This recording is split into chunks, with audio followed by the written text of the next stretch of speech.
ఓం శ్రీ గురుభ్యో నమ. Welcome to Dhyan Ramana channel. Guruji Swami Maitreya రచించినటువంటి యోగక్షేమం నుంచి మనం ఇప్పుడు ఆహార నియమావళి అంటే ఆహారం అంటే ఏంటి, ఎలా తీసుకోవాలి, ఇవన్నీ చెప్పుకున్నాం. ఆహారం అంటే మనం అందరం అనుకున్నట్టే నోటితో తీసుకునేదే ఆహారం అనుకుంటాం. కానీ కళ్ళతో తీసుకునేది, చెవులతో తీసుకునేది, ముక్కుతో తీసుకునేది అంతా కూడా ఆహారమే. చర్మంతో తీసుకునేది కూడా అంతా ఆహారమే. మనం ఇన్పుట్ ఏది ఇస్తే అవుట్పుట్ అదే వస్తుంది. మనం అంటే వేప విత్తనం వేసి మామిడి మొక్క రావాలని మనం ఎక్స్పెక్ట్ చేయలేము. అలాగే మనం ఏదైతే ఆహారాన్ని ఇస్తున్నామో వీటి ద్వారా, కళ్ళ ద్వారా, చెవుల ద్వారా, ముక్కు ద్వారా, నోటి ద్వారా అదే మనకి బయటకు వస్తుంది. దాన్ని ఏమంటారండి, యద్భావం తద్భవతి. అంటే ఏదైతే మనం ఇస్తున్నామో అదే వస్తుంది. అయితే మనం తీసుకునే ఆహారం మేజర్గా అంటే గ్రాస్ ఏదైతే స్థూలంగా ఉందో అది మనకి చెత్త అంటే వేస్టేజ్గా వెళ్ళిపోతుంది. ఏదైతే మధ్యంగా ఉంటుందో అది మాస్ కింద అంటే మాంసం కింద మారుతుంది. ఏదైతే సూక్ష్మంగా అంటే సెటిల్గా ఉందో అది మనసు కింద మారుతుంది. ఖచ్చితంగా మనం తీసుకునే ఆహారం మన మనసు మీద ప్రభావితం ఆహారం ముఖ్యంగా 3 రకాలుగా ఉంటుంది: సాత్విక ఆహారం, రాజసిక ఆహారం, తామసిక ఆహారం.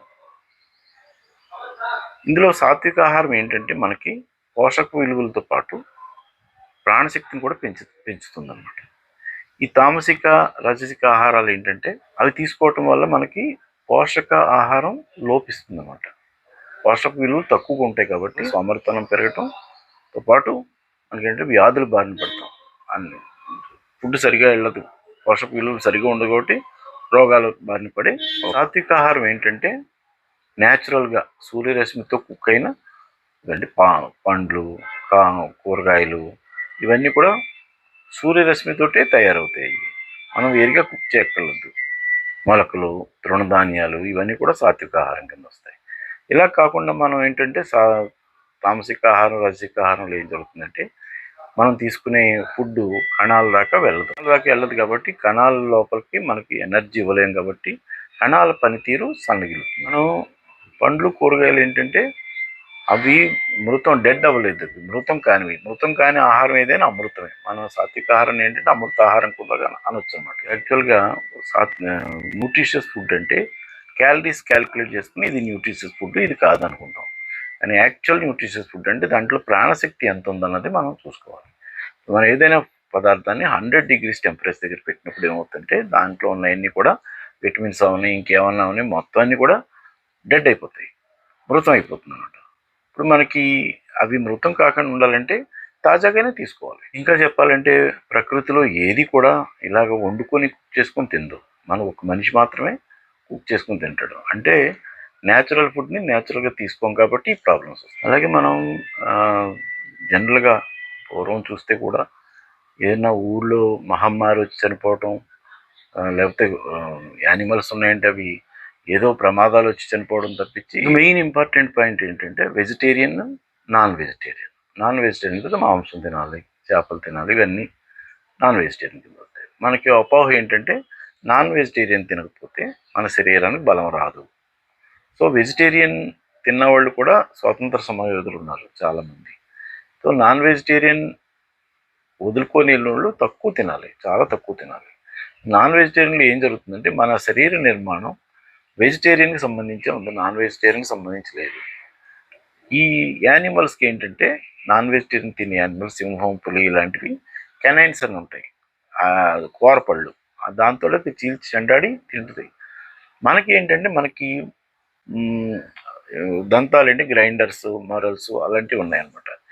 ఇవి మనకి నాన్ వెజిటేరియన్ పనికిరావు. వెజిటేరియన్ తినడానికే ఈ శరీరం అమరికే దంతాల అమరిక వచ్చింది. మనకి ఏంటంటే మనకి నోటి నుంచి అనస్ వరకు 32 అడుగులు పొడవు ఉంది మొత్తం.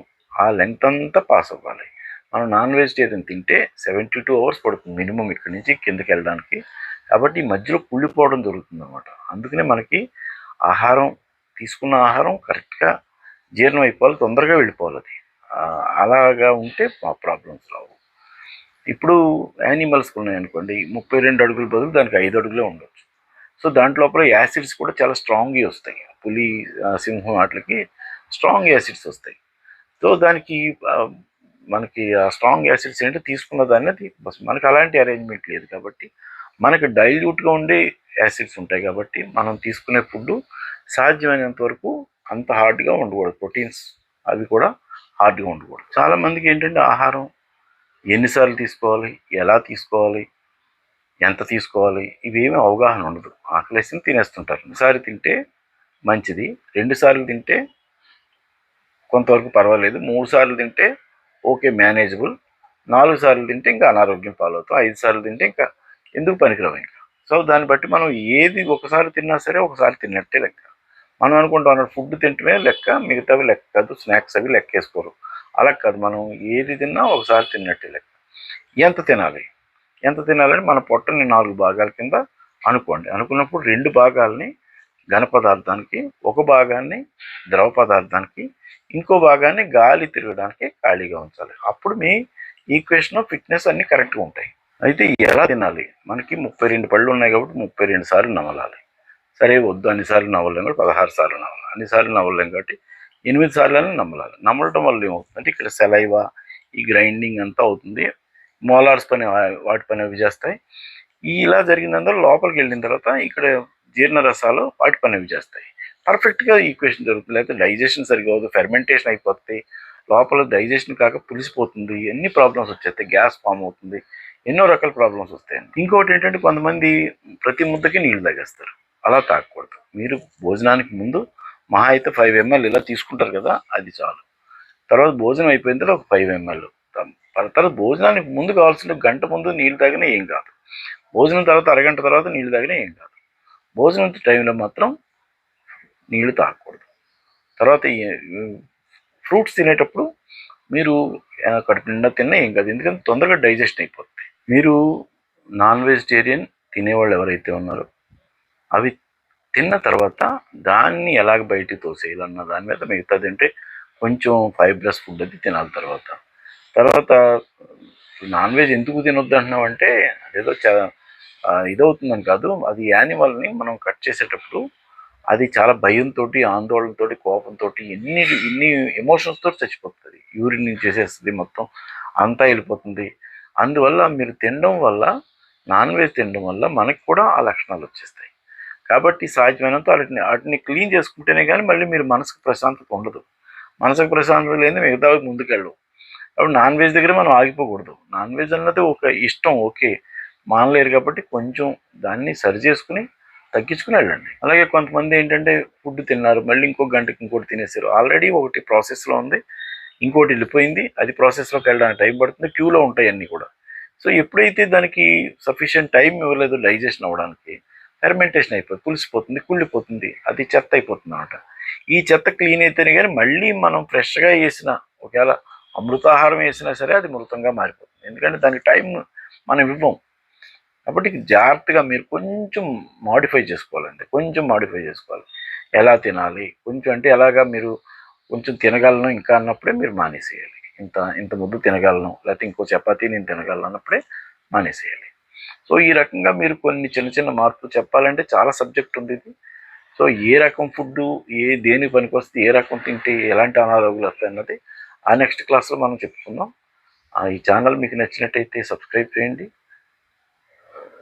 కామెంట్ చేయండి, షేర్ చేయండి, లైక్ చేయండి. Thank you very much. నమస్తే.